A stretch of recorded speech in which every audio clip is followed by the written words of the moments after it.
So here's the next set that I know was in this collection, and it is the Hovercraft Futuron, because I saw the Futuron guy.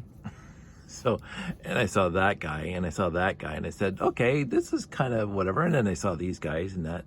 I said, I remember never buying this set when I was a kid, because of Futuron. I have friends who adore Futuron, and I'm not faulting them for that. It's a cool theme, but not for me. And so I've built one. I think I've built it twice now, but I got it in a lot a year or two ago, and I did a whole review on that one. So I vaguely recollect the pieces that were involved in that set. I had a complete set, although the lot that I got that it was in was not the worst I've ever seen, but it was pretty beat up. But these pieces are much better. Straight up, they're much better. But according to Piron, there are 87 pieces in the set with one fig. And I pulled, well, let's just count 1, 3, 4, 5, 6, 7, 8, 9, 10, 11, 12, 13, 14, 15, 16, 17, 18, 19, 20, 21, 22, 23, 24, 25, 26, 27, 48. So that means I'm pulling almost half the pieces from my collection. Now, again, I'm sure I could, but this is the bait. So I'm debating whether or not I complete the set. I'm pretty confident that I have the remaining pieces in my collection unused right now. The one thing is going to be, I'm sure I have lots of those panels. Other than that, there's most of the other pieces in here are quote unquote ubiquitous. This guy might take a little bit to find because I did not separate my inverted double slope versus and I inverted 2 by 2 45-degree slope pieces. I'll take a while to find that. But I'm going to go maybe for dinner, and then we'll decide if we're going to build this set. And I will talk to you soon. When we last left our hero, he pulled all the pieces to the Futuron, Hover, what do we call this thing now? Hovercraft, Hovertron. That's me being tired. This should take me a few minutes to build. So this is going to be separated into different videos. Here I'm going to build a hovercraft. And again, slightly more than half the pieces were in the lot, and slightly less than half the pieces I had to pull from my collection, just to catch you up. But we'll start with the 2x16, because that's what it says in the instructions right there. And then, so I don't know how much I'm going to be talking instead of building, but I'm going to do both at the same time again. And we're going to talk about whatever brain things I have going on in my head. I will say that I was never a huge fan of Futuron until the monorails showed up. I was quote unquote slightly too old, and I was classic space from 1978 to 1985 or 6 when that was all classic space, and I had a ton of classic space sets. I did like the fig. I thought that was a long time in coming, and I thought that they were just going to continue with that, with the modifications, and have them. I didn't think, well, basically Futuron. So classic space, the first 2 years were very cohesive in their style and in their color scheme and blah blah blah. They had specific color schemes. The big ships were blue and gray and trans yellow. The small ships were just gray, and the vehicles were gray with the air tank on the front and the running boards, which are basically 2x4 plates. Thought that was good enough to continue with, and then 1980 showed up, and they went to white and blue and trans dark blue, with the 6890 and the 6980, which is fine. I think it was 82. Yeah, it was 82. The Starfleet Voyager showed up halfway through there, but the Starfleet Voyager was still gray wings, but it had white and trans dark blue. it is what it is, and I could, as a fan, I should not fault the Lego company for going in that direction where it is different than it was before, because they don't want to be stagnant. They don't want to, like, and they came up with a lot newer parts. The hinge plates, which are really, really cool. The 1x5 or 1x4, whatever, the 2 fingers and the 3 fingers. I've started with 1 and 2, but anyway, that was 1982. So they had a lot of fun doing that kind of stuff, and I had a lot of fun buying their sets.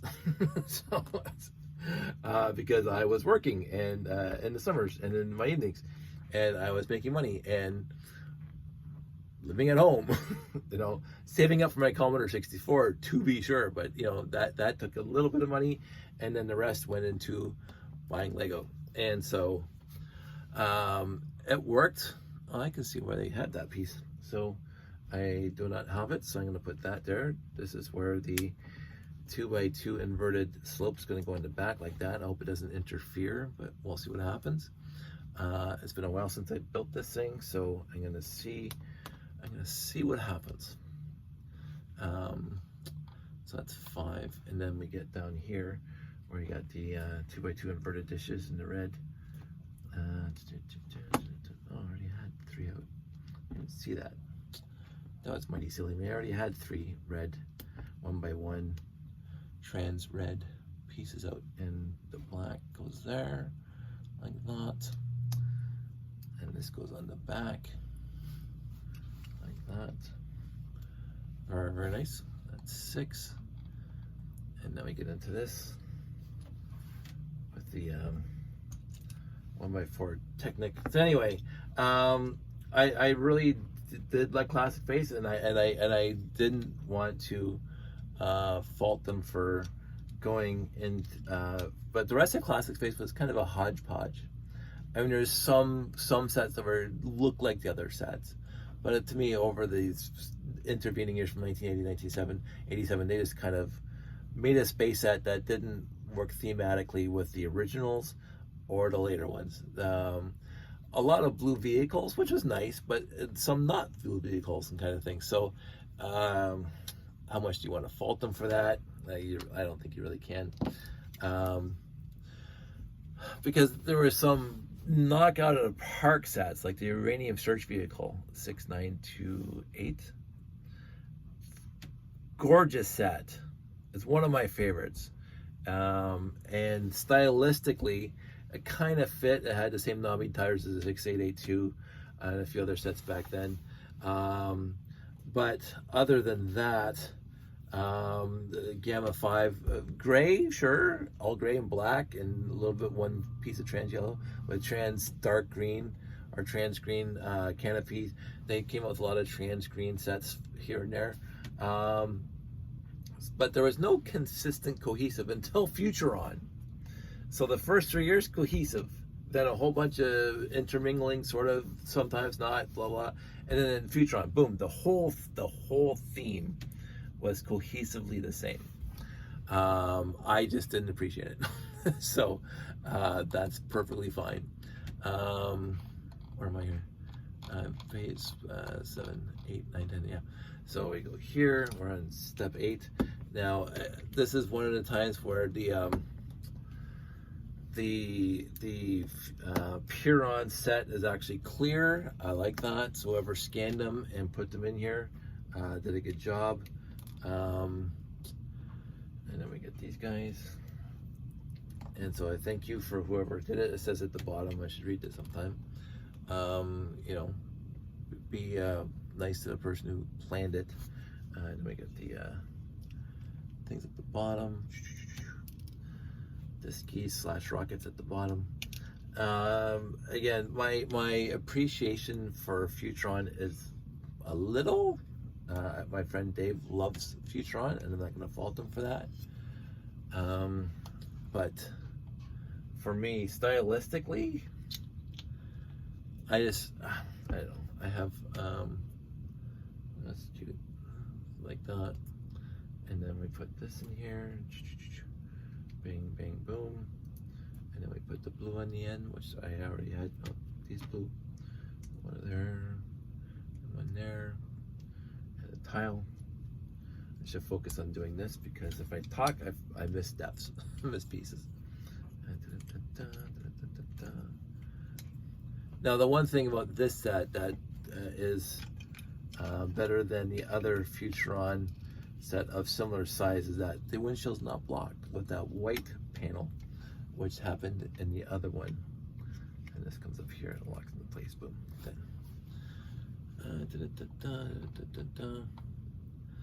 So that's what we have so far.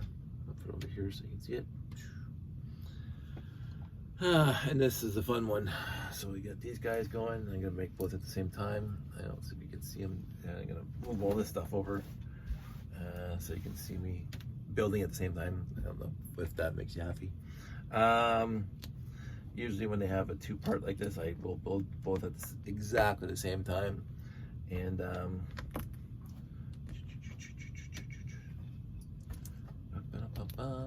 little song and dance, a little soft shoe.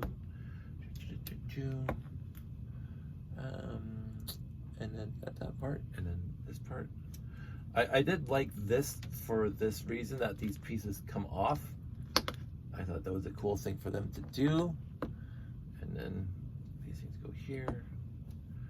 I don't know why in the in-universe why these pieces had to come off, but I don't mind that they did. And it goes there, like that. And then we flip it over, put these in the bottom. And then we put these back over, and we put these there, and there, and there. And then the red goes on to here, just like so. Oh, I think blue is supposed to be in the back. Oh, not worry about it. Let me change that then. Blue, because I brought too many 1x1 trans red round plates out. I think these are supposed to be blue, but the instructions are not clear, and I'm colorblind, so it is what it is. Because yeah, that's perfect. And then we put the little antennas on here, little control sticks, but they're not control sticks out here. I don't know if these are supposed to be satellites or extra thrust or whatever for the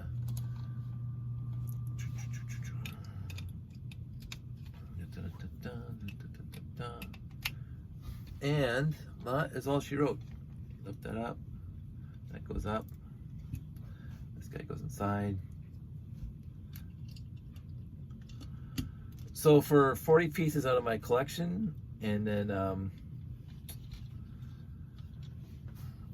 50 pieces that came in the lot, I think I counted 87 pieces altogether. I have a Futuron hovercraft again. This one actually looks nicer than my last one because most of the pieces are better in this one than the last lot I got, and I built most of it from the lot. There was a lot of bad pieces in there, but I still built it just because the pieces are in there. I already did the review on this guy. He's okay. I mean, out of all the Futuron, I like this one too. The monorail's the peak of Futuron. The rest of the sets go down pretty quickly. And but this is one of the better ones. I'm not going to keep on, trashing Futuron. It is a worthy theme to own. So I'm just saying that to my friend Dave. It is a worthy theme to own. It's just not close to my favorite. But here we go. So that's the third set that I built from this lot. Here's set number 1 that I built, which was awesome. One of my favorite sets ever. This is set number 2 that I built. It's a good space shuttle. Fantastically awesome. And this is set number 3. So we'll put that there, and put that there. So there's a theme going on here. Although this is town and the rest are space. I have over here the Explorian set that I want to put together, but it has, let's see, the Explorian set. It is the Planetary Decoder set number 6856. Again, I did a review. You can go back on my YouTube channel to find it. but it's supposed to come with 79 pieces. That's what it says on Huron. And I have 1, 2, 3, 4, 5, 6, 7, 8, 9, 10, 11, 12, 13, 14 of the 79 pieces. And the only way I believe that this is the planetary decoder, because it came with these wings, but they came in a few. They came with this piece, which only came in this set. Came with this piece, which came in most of the sets. But it came with this piece, which was in the lot. And it came in this piece, which was in the lot. So this piece here was in the lot. So a bunch of, in the lot, unique pieces that I have, but there's like not even 20 pieces here. And there's like 70 pieces. So 80 pieces in the actual set. So that means that I have to pull 50 plus pieces from my collection. It is what it is. Do I want to do it? Not tonight. So tonight I am done. I am going to go to bed. We are going to get up early in the morning and go do stuff. So I don't think I'm going to be making any Lego videos over the next couple days.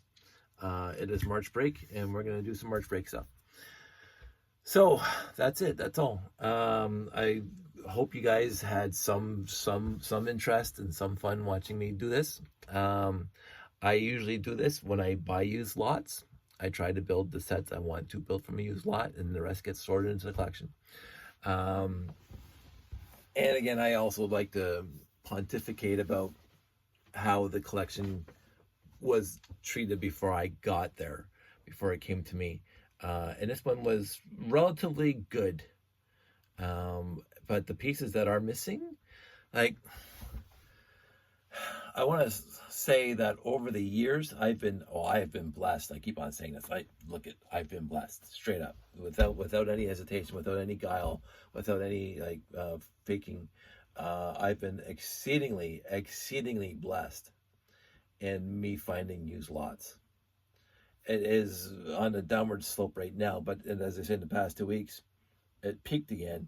But over the years, I have found gorgeous lots where I believe that the person bought these sets back in the late 70s, early 80s, and built them once and put it on a shelf.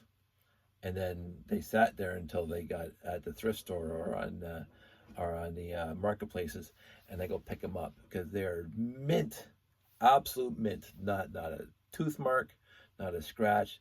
The trans canopies are completely transparent, no scratches.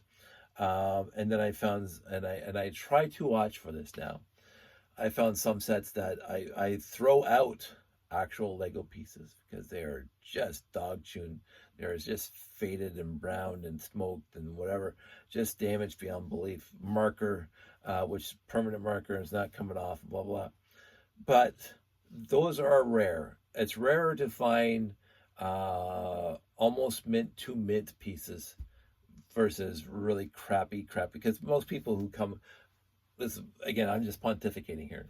I'm thinking about it. Most times when somebody is at home, maybe a mom, maybe dad, maybe somebody's cleaning the house, and they come across the box of the old 40-year-old Lego collection, and it looks like it's been through used as kitty litter, which I have seen, like just absolute disgustingness in a Lego box, and I won't touch it.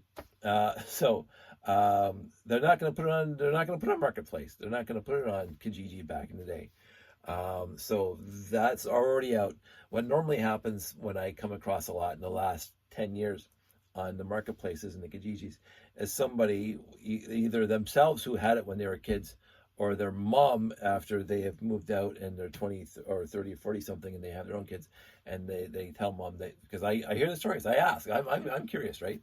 I go to just even this year or last year, last fall, I went to this very nice lady's house, and she goes, "Oh, this was my son's." She looked retired, and she goes, "Yeah, this was my son's when he was a kid, and then his kids played with it a little bit." That's why I talk about the minifigs always get beat up. And she said that, yeah, he's not interested, and I have it laying around the house, so I want it out of the house.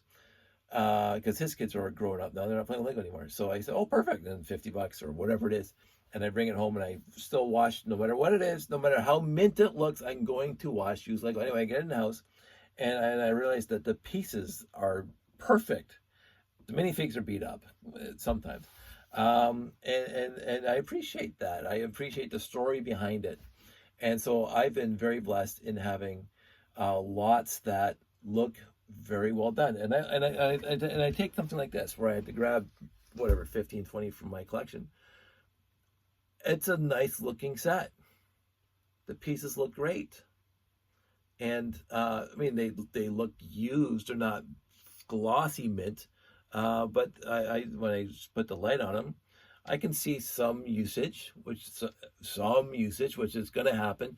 In my case, are you kidding? Like my pieces from when I was a kid, they were used. We dumped them on the pool table. We dumped them on the floor. We dumped them. My sister and I had great times playing with them, and the friends would come over, and we did Lego Wars. So you're going to find some, very, very few, like half a dozen pieces with firecracker residue on them. So it's like, it's from 40, 50 years ago. Of course, that's what's going to happen. But I do now, obviously, because I'm, well into my 50s, I do tend to take care of my pieces more now. Absolutely, because I care, and and I didn't think I was abusing them back then. Like again, I find some lots that the pieces they're really abused. Like it looked like somebody took a sandpaper to them and stuff like that. That's what you get. But I am saying no more. I honestly am saying no more. And what happens is I go into a lot. I'm just gonna leave this on the screen. Put both of these right there. Woohoo!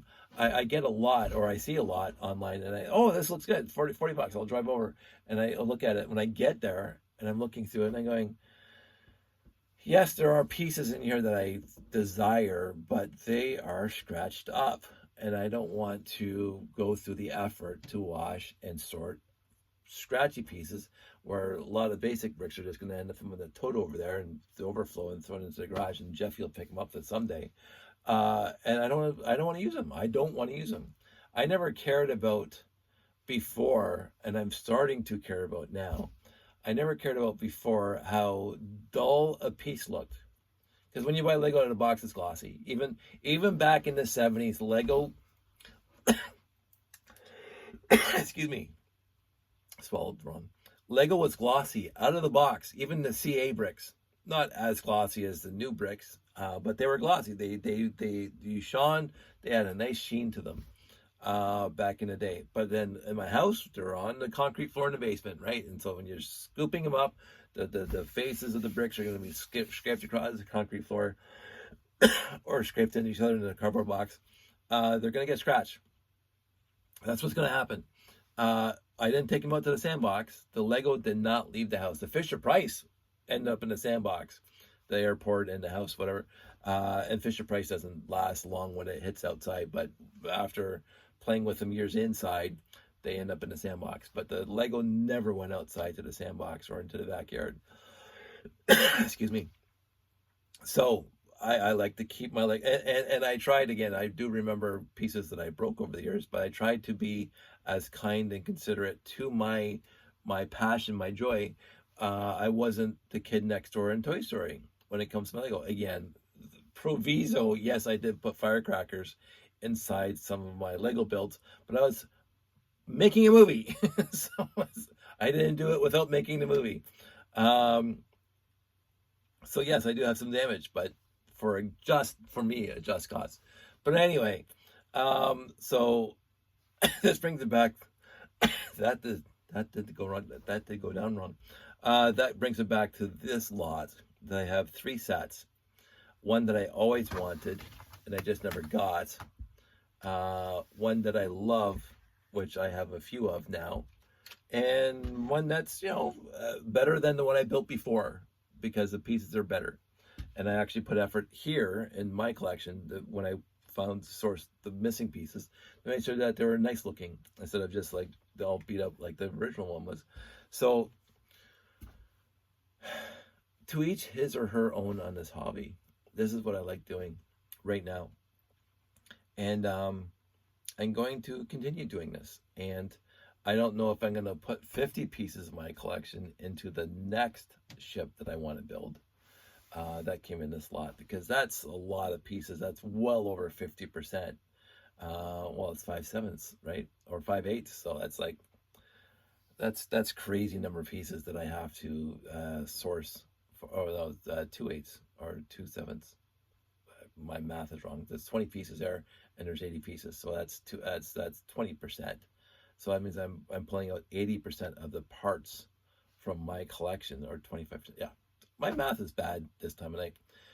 2 out of 8 is 25%. So 25% of the parts are here in the collection. I'm pulling out 75% of the parts from my collection to finish that. And I'm going, and this Explorians too. And I didn't mind Explorians. I liked it, kind of liked it. But that one, yeah, like, I already have one. Do I need another one?